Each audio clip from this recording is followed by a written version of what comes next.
Hi everyone, Kieran here from SafetyCulture. Today I'm going to show you how you can use our iAuditor app to conduct a workplace reopening checklist due to COVID-19.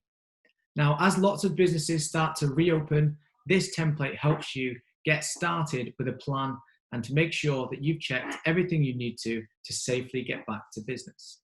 Now, I'm using an iPad today, but you can conduct this on the web or you can use both in tandem if you wish. To start, I'm going to open up our workplace reopening checklist. I'm going to tap on Start Inspection.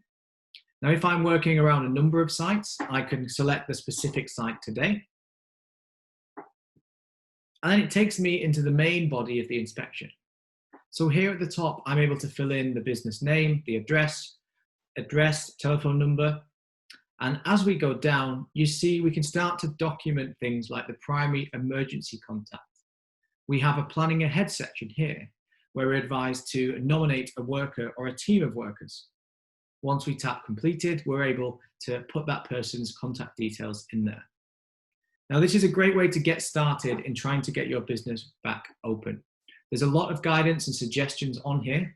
And it's also important to remember that you can remove any of these and add any industry-specific guidelines, any government guidelines that have been issued into this particular template. Hopefully this will help you be prepared and get back to business.